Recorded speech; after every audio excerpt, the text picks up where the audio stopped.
Welcome to Ladies Talking Leafs. I'm Chris. And I'm Sil. And round one of the Stanley Cup Playoffs got going on Sunday night for the Leafs with a big win, big game number one win over the Ottawa Senators. Yes, it was an impressive 6-2 win by the Leafs. Power play, check, good. Yeah. Goaltending, really good. And the star players produced for a change. So it's time to get into our first playoff edition of the Battle of Ontario. Yeah, so let's start off with the goaltending. Anthony Stolarz, he made several key saves in the game, especially in the second period. And the first goal, whatever, I give him a pass, right? Because it was his first playoff game ever to actually start a playoff game. So first goal to Batherson wasn't great, but he battled and he was great the rest of the night. I mean, he stopped Brady Tkachuk on a breakaway. Like Shane Pinto was in the slot too, right? Point blank. And at that time the score was 2-1. So whatever, if they end up tying the game, it would make a difference. Most likely. It always does that way. And, I just thought he was solid in there. You could tell that like Ottawa's trying to get him to move, I guess, in the crease, because he is a big guy. So whatever movement, obviously for him, it's obviously he can move in his crease, but he's a big guy, so it's going to take time, and then he could leave some open spots for Ottawa. But last night there was nothing there. He was solid from start to finish, I'd say, for his first playoff start. I thought the second goal that kind of bobbled and fell over him. I thought that's kind of how they got that one in a way. Like he kind of had to scramble a little bit, which is going to be harder for a big guy like that. And then, of course, I thought they were trying to crash the net a little bit more when Ridley Gregg crashed into him. Accidentally that made me very nervous. Yeah, accidentally on purpose. Exactly.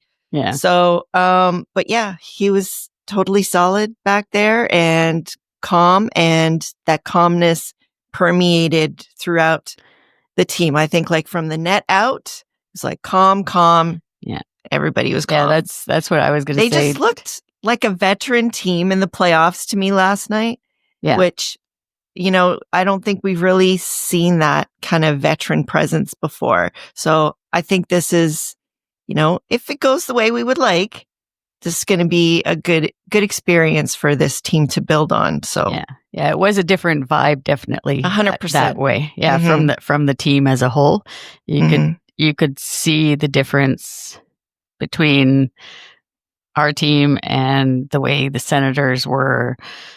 They were just kind of running around there trying to figure it out. So this is their first playoff series, right? Like in, I don't know how long, but quite a bit. But yeah, so yeah, no, I just thought Anthony Stolarz played.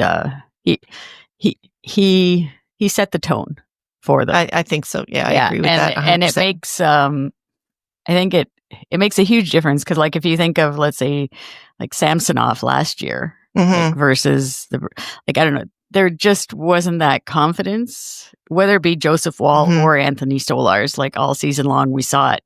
There just wasn't that confidence coming from the crease, and now I think we have it. Yeah, definitely, absolutely. Yeah. All right. So obviously, we mentioned off the top too that the star players came to play, and isn't that what we've been clamoring for forever?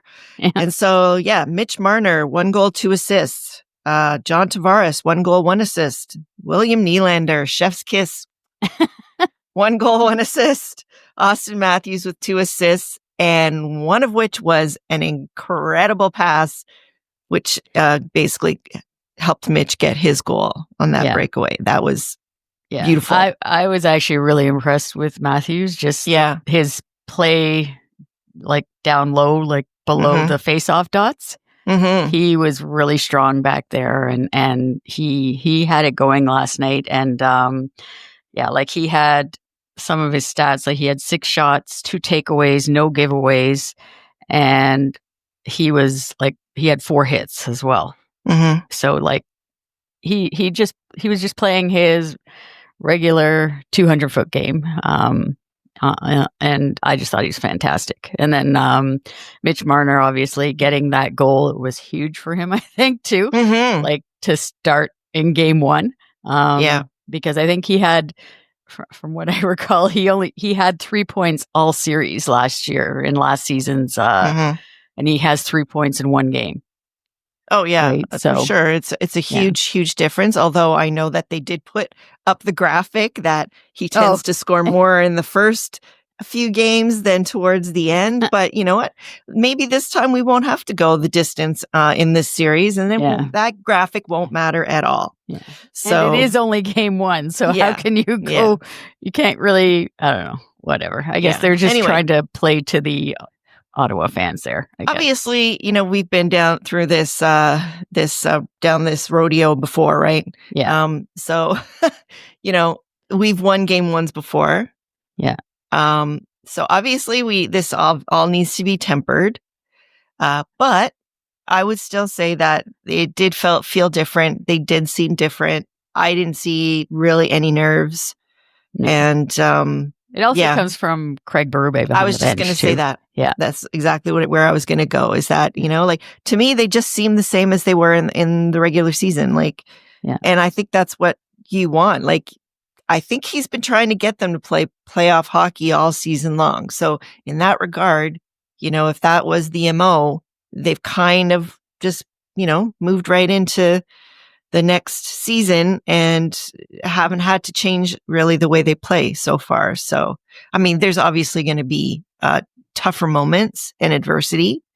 But I don't know. The first look is pretty good so far, I think. Yeah. It's one game. So you can't, like, there's still lots of game to go. No, but, and I don't think anyone's planning any parades right now. No. So that's not happening. Like I said, this is nothing new, and we've won a lot of game ones. So yeah. Okay, so going on to the power play. Wow, what a difference that was. Leafs went 3 for 6 on the power play, and for a change, made the opposing team pay for taking penalties. Like, that's where you really saw the inexperience of the Senators. And I don't care what Travis Green was going on about, saying, like, I guess some of the calls, like, there were missed calls on our side. I don't know where. The missed call was Ridley Gregg. Like, he should have gotten that 5. I don't understand how he didn't get the 5 in a game version on Tavares with the cross check. I kind of feel like he had to have been hurt for them to go there, but I guess because he was okay, then it's fine.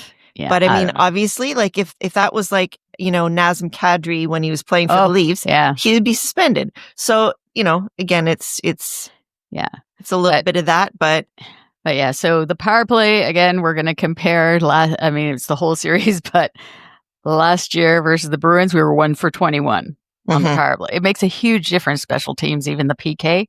Absolutely. And I think on the power play, I think it was Tavares and Matthew Nyes in front of the net that really makes the difference. Like Craig Berube was saying last night after the game, like, those two guys, like, it's all about getting shots to the net, and those two guys working in front of the net, and they did their job last night, working in front of the net to get those loose pucks, and they were both fantastic. And in particular, Tavares, obviously he's more experienced, but he just knows where to go, and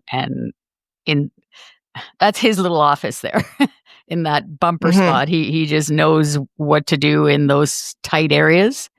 And it was no, and like, Nyes that guy is a machine. Yeah. Like, even like taking that shot, that I was like, you know, he shook it right off. Yeah. You know?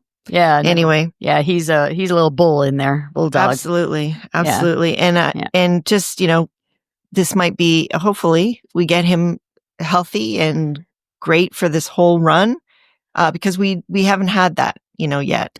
Right. Yeah. And even Tavares, like, there have been big gaps where we have not had him in the playoffs as well. And Matthews was out for that first. Yeah, we had a lot of injuries, and this time, Willie like, was right out. now, Willie was pretty out. healthy. Yeah. Yeah, knock on at wood. the moment. Mhm. Pretty healthy. Yeah. Yeah. So, yeah, anyway, for me, the Yeah. thing that I liked about it, it was quick. They made short work of it, Yeah. and they scored quickly. So Right. I actually liked the speed and urgency that they played on the power play with, and the fact that it really didn't take long. Like, they just made short work of it. I thought that was actually Yeah. part of the key to the success. I think it was like less than 10 seconds for each power play that they scored. Mhm. Yeah. Yeah. So, I mean, Ottawa is obviously going to make adjustments for their PKs for sure. or anything. But the thing is that if you're not giving them time to set up, then they actually can't learn what you do either. So right. You're not giving them that satisfaction. So I kind of like that. They just, got the job done very quickly. Yeah.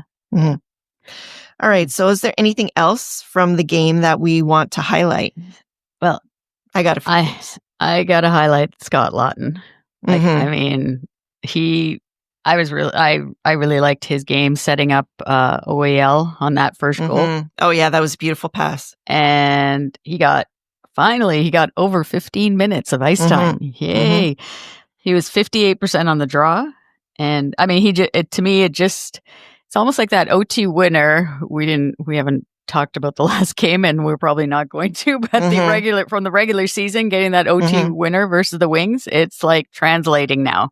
I think it's really, he's been slowly building up to the guy that we knew we were going to get in from that trade at the trade deadline. And that line itself with Steven Lorentz and Calle Jarnkrok, they definitely brought it last night. I really like the chemistry that they are building. And and it was nice to see just the team as a whole too. I was looking at the ice time, and it was all pretty good. Like that third and fourth lines, they were both and I think that is ice time. That's by design. I'm pretty sure. Yeah. So that's what I was kind of going to get into a little bit is the fact that the D played very even minutes. So he's not not burning anybody out. So that's going to be huge because you're planning for a long run. I mean, that is the end game, right? So so I kind of loved that. And like you said, it was basically across the whole lineup. Like, he wasn't like burning anybody out. Like, there's no reason to, right? Right. And the other thing about that is too, especially in a game one situation like this, is you want everyone to get their legs going, to basically feel it, And I think when we were watching, somebody was mentioning, why after an icing would he put the fourth line out? And I'm like, it's because they have to get their minutes. They have to feel the game. They got to be in there. They got to be in other situations. They're going to be needed. So yeah, I really, really like that. The other thing that I want to highlight, going into this, what were people talking about? The Sens scoring goals from their D, and how we score no goals from our D. And we got 2 from our D last night. Yeah. And the other thing that I loved is that, Sanderson and Shabbat, everyone was keen on them. I hardly noticed them last night. Yeah. So they did a good job on them. Yeah. So no, for sure. And I didn't think Morgan Riley on our side, I didn't think he had that bad of a game. Some people are like harping on him. Like, but you know what? He had the bobble with Kachuk going on the breakaway or whatever, but I don't know. I thought he was okay. People were saying that him and Carlo didn't do that great, but I don't know. It's going to come, and it's like, playoff Mo has to score. So there you go. Yeah, and there you go. And I mean, he scored. He didn't have to be great. He can be great another game because we got it done on the power play, and so, but I just, hopefully this is where the coaching change, going from Sheldon Keefe last year to this year now, Craig Berube, that going into game 2, it's going to be that same type of mentality. Like, just keep it going the way they had it in this game, regardless of what the Senators do to try and counteract, I guess, the Leafs game, and because they're going to be better, obviously, they're not. Oh, for sure. I would think that they're not going to take as many penalties, and just stay with their game, basically. And that's what Craig Berube has been preaching all season long. So, yeah. Like for me, I think the Sens were, doing what we typically have always done is everybody's trying to do too much. Yeah. They weren't playing their team game. And like you said, that we can't expect that is going to stay that way. Right. Yeah. So I do expect the next game to be tighter, obviously, like score wise. And I just, I don't know. I have a good feeling, obviously, being from game one. I mean, we're not playing the parade, so I don't know what these media people, everybody is going on about that. What did you think of the crowd? Oh, I thought the crowd was awesome. Yeah. I thought they were great. And I've heard many people commenting on how great the crowd sounded. So yeah, I thought they were like all standing in a lot of moments on their feet. So on the lower bowl too. Yeah. So I thought it was good. So this was a weekend, on a Easter Sunday or whatever. So Tuesday is going to be a weeknight game. Hopefully they'll bring it on the weeknight. Yeah. Anyway, the one thing I wanted to ask you is, do you think that Travis Green will make a goalie change? No, I don't. Not after the game one. No, because I'm wondering. He wasn't. I know he wasn't great, but but true too. Yeah, Forsberg's the one that's got our number. So hopefully, no coaching staff from the Sens listens to this. But I was just gonna say, hopefully Travis Green's not listening. But honestly, like, I don't know. If I were him, I might be putting Forsberg in personally. But he had his back last night after the game. Like he was just going on how he's like a Vezina winner or whatever. But anyways, but he's got playoff ghosts, so that could play into our favor. We like the ghosts on the other side for a change. Yeah, exactly. All right. So we'll be back next week with more playoff coverage of the Leafs Sens series. Easiest way to keep up with the series is to just hit that follow button wherever you're listening to our show and don't miss an episode. If you are watching on YouTube, hit that subscribe button, and you can also find us on the Believe Network at Believe.com. It's BLEAV. We would also love to hear from you, so be sure to leave us a rating or review. Feedback from our listeners is so important, and we thank you for taking the time. And another way to help us out is by visiting our Ko-fi page at Ko-fi.com. You can follow us there, and if you choose to, you can support us by buying us a coffee. Any donation goes towards helping us produce the show and making it even better for you. You can find the link to our Ko-fi page on our show notes or in any of our social media profile pages. Yes. I love coffee, just so you see, this is my coffee.